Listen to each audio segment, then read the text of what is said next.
Bonjour Renaud Gérard, vous êtes Bonjour. grand reporter international au journal Le Figaro et on retrouve vos chroniques tous les mardis. Cette fois-ci, l'OTAN a décidé d'accroître qualitativement son aide militaire à l'Ukraine. Est-ce que ça peut changer la donne sur le plan militaire? Oui, ça peut changer la donne, c'est-à-dire que assez clairement, ça va empêcher la Russie de continuer à avancer. Elle n'a d'ailleurs pas beaucoup avancé au mois de juin. Elle a pris, je crois, 30 km² de terre ukrainien sur un pays qui compte 600 000 km². C'est très grand, l'Ukraine. Et donc, en fait, il n'y a pas de blitzkrieg, il n'y a pas d'avancée majeure des Russes en Ukraine. Et grâce à cette aide, on sait que, en fait, le but principal de l'OTAN, c'est-à-dire la sauvegarde de la souveraineté et de la dépendance et de la liberté de l'Ukraine, vont être assurés, c'est-à-dire qu'avec tout ce matériel, eh bien, les généraux russes qui rêvaient de prendre Odessa ou Kharkov ne vont pas pouvoir le faire. En revanche, lorsque Stoltenberg dit que l'Ukraine va l'emporter, ça ne veut pas dire qu'il sera capable de reconquérir la Crimée ou même le Donbass, parce que cette guerre est très consommatrice en hommes et vous savez, aujourd'hui, ce sont les pères de famille qui combattent, qui sont sur le front depuis plus de 2 ans en Ukraine, et ils ont envie de revenir, de retrouver leur famille, et les jeunes ne se pressent pas au portillon pour aller s'enrôler dans l'armée. Donc il y a un moment où même les Ukrainiens considéreront qu'il faut un cessez-le-feu, quitte à ce que les arrangements de paix attendent quelques années encore. Qu'en est-il des Mirage 2005 promis par la France? Alors, je pense qu'il n'y a aucune raison qu'ils ne soient pas livrés, puisque les F-16 ont déjà été livrés. Il y a des pilotes ukrainiens qui ont été entraînés en France.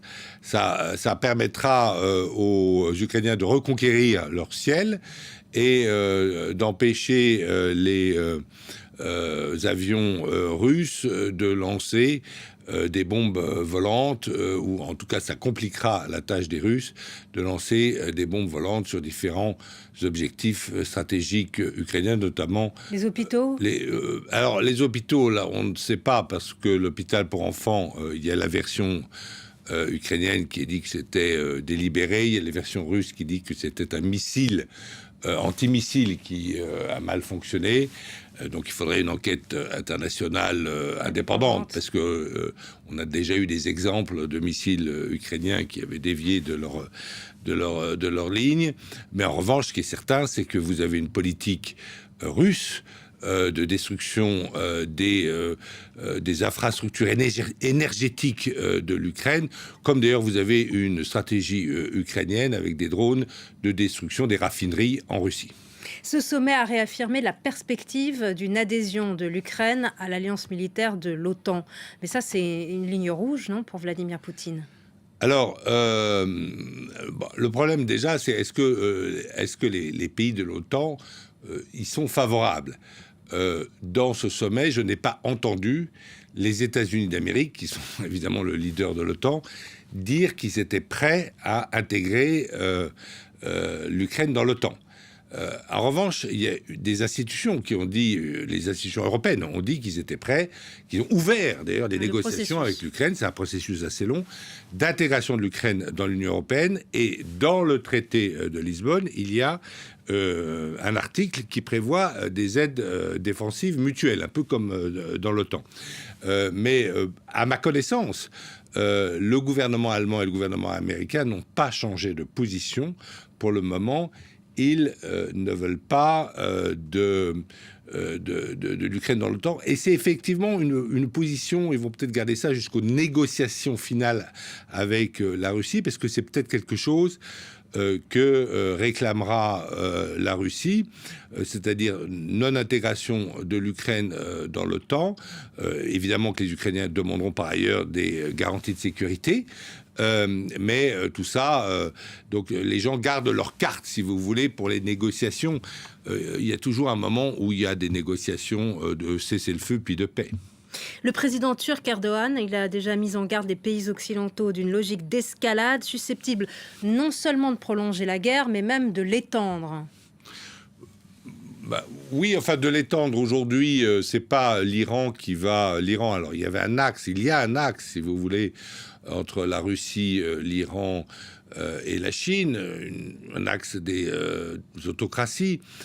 Mais aujourd'hui, on a un nouveau président iranien. Alors, je sais que c'est pas lui le vrai patron, mais enfin, il vient d'être élu. Et il a clairement dit qu'il... voulait améliorer ses relations avec l'Occident, donc ça c'est quand même important. Donc où est-ce que est-ce que les Russes aujourd'hui se risqueraient par exemple à attaquer la Moldavie? Je ne crois pas, parce que je ne crois pas, leur situation militaire n'est pas si brillante. Et puis à chaque fois, les Russes ont attaqué quand ils ont cru voir de la part des États-Unis des messages de faiblesse. Alors, on a eu par exemple la ligne rouge d'Obama qui n'a pas été respectée sur les gaz chimiques en Syrie. Et là, les Russes sont venus en Syrie. Ils ont commencé aussi les cyberattaques contre l'Amérique. Parce qu'ils ont cru à la faiblesse de l'Amérique. Ils ont cru à tort, parce qu'en fait, l'Amérique est un pays très fort et qui n'a pas peur militaire. Et qui n'a pas peur de se battre. Mais parfois, c'est vrai qu'ils abandonnent des terrains comme ça, comme ils ont abandonné le Vietnam en 1975, comme ils ont abandonné l'Afghanistan. Mais ça ne veut pas dire qu'ils sont cyniques. C'est-à-dire qu'ils peuvent abandonner des alliés, mais ça ne veut pas dire qu'ils sont faibles. Et donc là, l'Ukraine, pour eux, c'est très important. Et donc, il ne faut pas que les Russes se méprennent sur les intentions des Américains et sur leur hypothétique faiblesse, parce qu'ils ne sont pas faibles. Donc là, je pense que les Russes ont compris ça. Et donc, je ne crois pas aujourd'hui à une escalade sur la Moldavie, et encore moins, évidemment, à une attaque des pays membres de l'OTAN, où il y a d'ailleurs des soldats américains, des avions français, etc., comme les pays baltes.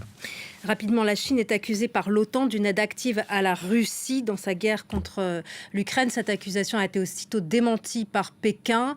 Que faut-il en penser et quelles pourraient être les conséquences? Alors, c'est très difficile parce que c'est tout le problème de ce qu'on appelle les livraisons, les produits duals. C'est-à-dire une puce, si vous vendez des puces, ça peut servir pour votre téléphone, mais ça peut servir aussi sans doute pour un drone, si vous voulez.